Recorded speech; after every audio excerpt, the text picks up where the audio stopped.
نصر من الله نصر من الله نصر من الله وحده وحده وحده وحده وحده وحده وحده وحده لا شريك لا شريك لا شريك له لا شريك لا شريك لا شريك له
امروز منصب طلب کرده کرسی ملایم منصب طلبی کردن کرسی ملایم خواستن آوی دیدن ندونم این آوی دیدن شیطانگریه در من اکاو دادن نمود خانمه در من شهوار نمود فقیرم هم در دون ایدبر ششمو میشه ای ماه ایون به خوناو بدن ایستاندن تش خلقه خوزی میتینگ خوزی طلب کردن تو ایستاندن با چشونا میرسی که میتینگ طلب کردن زنش در کرسی ملایم شتاگیه در هفتم اتش خلیف و منید رنجگی میخرم تاجیکستان خوکشه برسن ایروی منصب طلبی خوزی جدا منصب طلب کرد اسکندرش جدا نبیش جدا منصب طلب کردن خلق تاجیک اکاو دادن جنگ دختایتن ما خطی همون دهان و دهان کم میزنی این آدمو نرون این گولاد فلان جو میبرید هیچ ولی نمیشه قاضی رفته همون قاضی کلان در گوشه یک قاضی بگیرست بیا با همون قاضی خلق فنکر پلی خلق جنگ خلق در کرسی ملایم بیاش اشکال از سر بینم ما در بداری یک کفار تزاری کنشه جنگی اکاو دادن کشیه جنگی غورتگریه جنگی منصب طلبیه و دادو میرسه برسه نمیرسه 7 سقیره و در پیشت بمونم بلاوم زن زندگی با من در کار نیست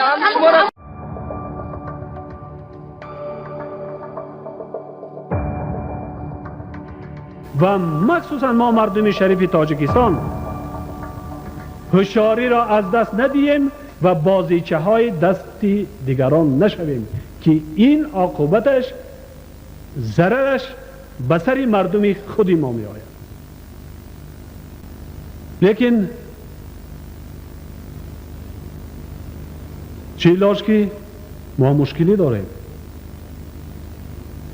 ما وحدت را می خواهیم ما صلح را می خواهیم ما ملت خود را سرجم کردن می خواهیم و ما ملک خود را آباد کردن می خواهیم ما پایدیوار دولت تاجیکان را مستحکم کردن مقصد داریم نه چیزی دیگری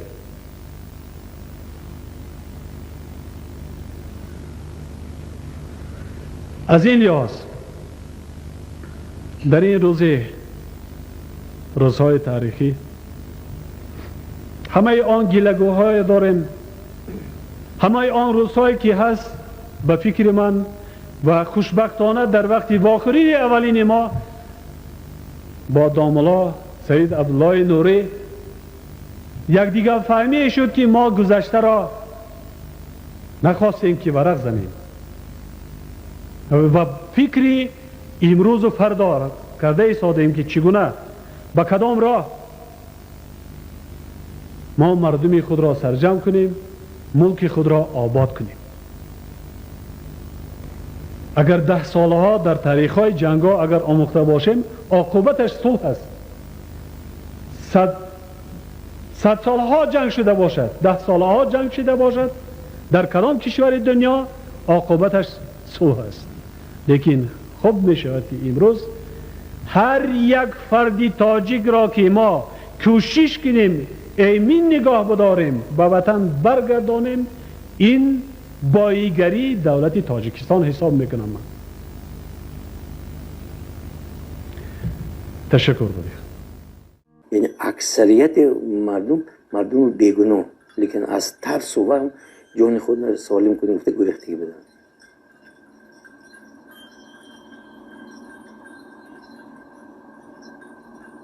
قصد ندیدن نمون، هممون قصد دیدیم، همون گپ بودن، پدرها قمه بودن، مادرها قمه بودن، همه همینا رنگ یک غم بود، همه مردم داد میگفتن. انا میگم می اومد میگو که دختر یوش کلون داری، دختر داری تیویا. از این دهشت میشه برای مرد، از این دهشت میشه که مرد همیشه دست و پاشو بندن اویلا و کلینش زینا کنن. از این دهشت میشه. من شوهرم گفت که افغانستان میگذره، من گفتم نه، من نمیخواهم افغانستان رفتن.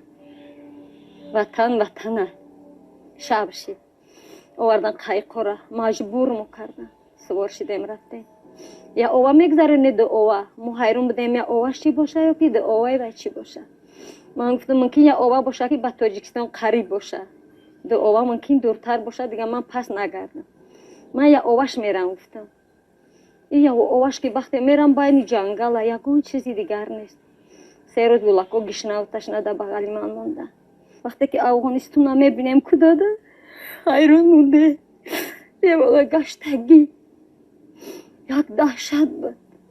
همه آدم من هم گریسته رفته بود. باور کنه اون روز پروردگار قدمی ندیده است دیگه نبینه، اما توی دگی هم دیگه نبینه. همه گذشتن افغانستان دیگه نرفتن، گشتن خونه آمدن که ما رو هیچی نمیگیم، ما هیچ گناه نداریم. 3 بچه گشت اومد اینجا. بعد یک میگردیم میبینی بچه نه خونه نه داره همه زدن. همه هم که در غم هم 3 بچه هم گشتیم که من در دست چی بیل در دست مرده کفته. اوه روز خدایشون با هیچ سر هیچ بنده را نیاره، خدایشون دنیا را تنچیب تیا هیچ مادر امر اندازگر خون نشوه.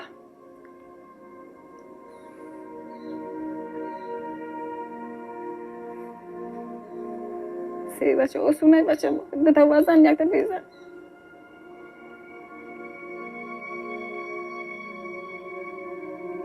وحشت جنگ مادران را مجبور کرد که از فرزندان خود دست بکشند.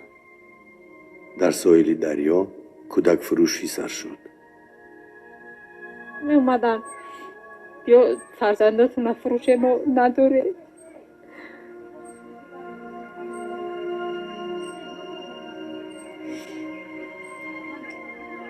شما اگه صاحب نداره کی نگه میکنه فرزندای شما را؟ هر روز در افغانستان 10-12 فراری جانش را از دست میداد. یک روز زیاده از 30 نفر را در مزار کمپ سخی به خاک سپاریدند.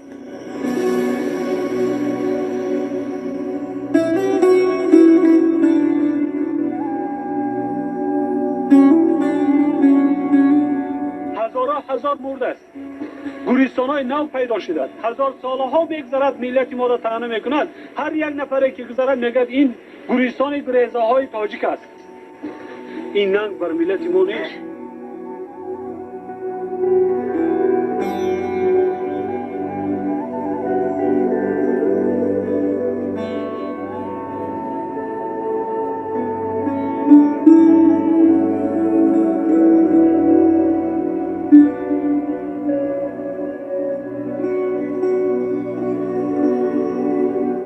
السلام علیکم هموطنان عزیز. از طریق برنامه خاک وطن هر روز چه نماینده های دولت و حکومت و چه نماینده های خلق عادی سخنرانی کرده و مردم فراری میفهماندند که وقتی برگشتن شد.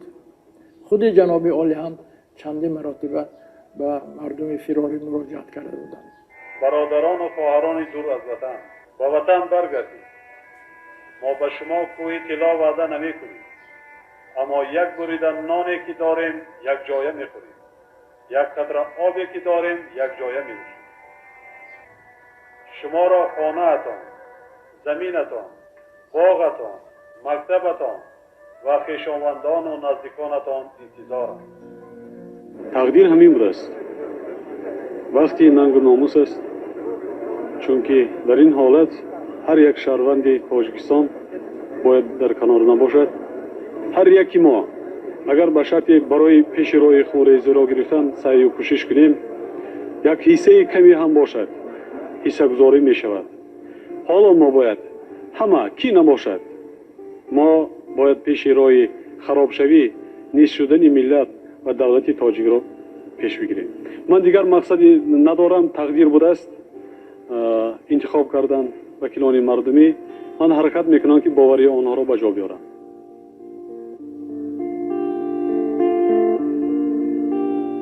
برای امامعلی رحمان چی میراثی از شوروی رسید؟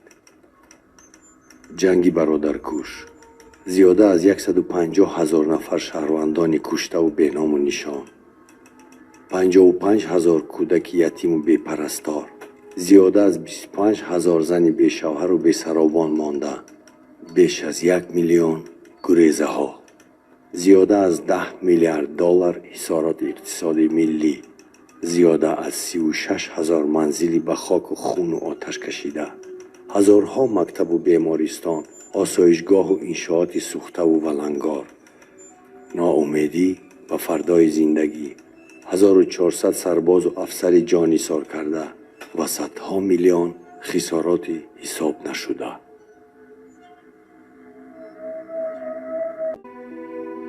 Как люди плакали, когда объявили о том, что победа, у нас был мир.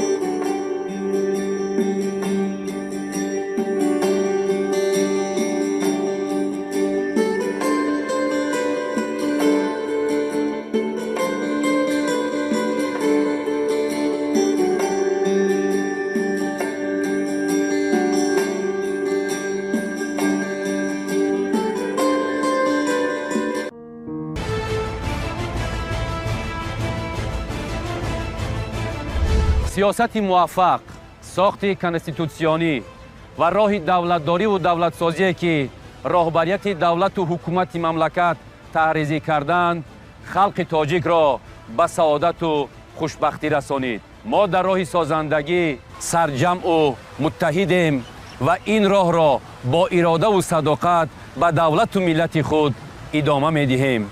راه ما راه سازندگی است.